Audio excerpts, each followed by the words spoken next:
वाहतूक सिग्नल लाल होताच काही क्षणात गाड्यांभोवती गर्दी करणारी महिला, कुशीत धरलेली लहान मुलं आणि भावनिक विनवण्या हा प्रसंग रोजचा वाटतो.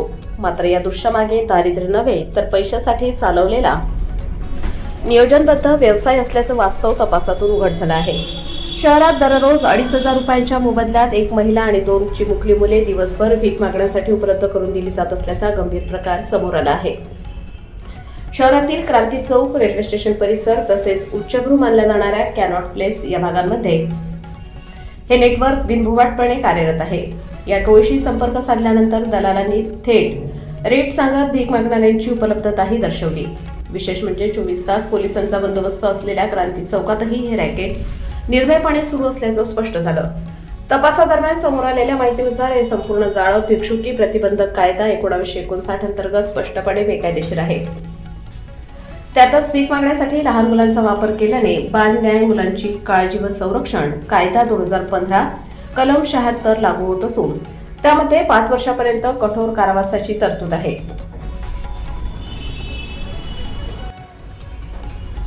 शिवाय मुलांना भाड्याने देण्याचा प्रकार भारतीय न्यायसंहिता मानवी तस्करी अंतर्गत गंभीर गुन्हा मानला जातो, ज्यात जन्मठेपेपर्यंत शिक्षा होऊ शकते. दिवसभरात मिळालेली रक्कम ही बहुतांशी नाणी किंवा 10-20 रुपयांच्या नोटांमध्ये असते. हे पैसे परिसरातील काही निश्चित व्यापाऱ्यांकडे नेले जातात. तेथे सुट्ट्या पैशांच्या बदल्यात 50 किंवा 100 रुपयांच्या नोटा घेतल्या जातात.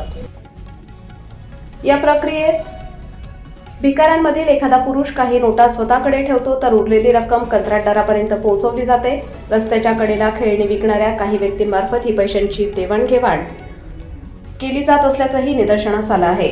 महिलांचा भीक मागण्यासाठी, पुरुषांचा चोरीसाठी वापर या रॅकेटमध्ये सहभागी असलेले बहुतांश लोक राजस्थान, उत्तर प्रदेश आणि मध्य प्रदेश येथून आलेले आहेत. महिलांना भीक मागण्यासाठी पुढे केलं जातं तर त्यांच्याच कुटुंबातील किंवा टोळीतील पुरुष मोबाईल चोरी, पाकिटमारी यासारख्या गुन्ह्यात सक्रिय असतात. चोरी केलेले पाकिट किंवा साहित्य इतर ठिकाणी पोहोचवण्यासाठी महिलांचा वापर केला जातो, अशी माहिती तपासात पुढे आली आहे.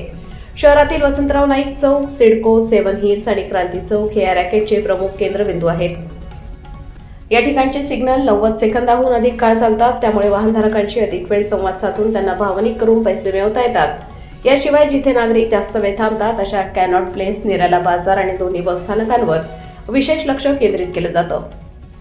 एखादी व्यक्ती तासभर एका ठिकाणी उभी राहिली तर तोच भिकारी 3 वेळा त्याच व्यक्तीकडे येतो, असं निरीक्षणात आढळून आलं आहे. दरम्यान शहरभर हा प्रकार सर्रास आणि उघडपणे सुरू असल्याचं चित्र समोर येत असून यामागील संपूर्ण नेटवर्कवर कठोर कारवाईची गरज व्यक्त केली जात आहे. दैनिक सह्याद्रीचा राखणदारचा स्पेशल रिपोर्ट. सह्याद्रीचा राखणदारकरिता खुशबू कांबळे, संभाजीनगर.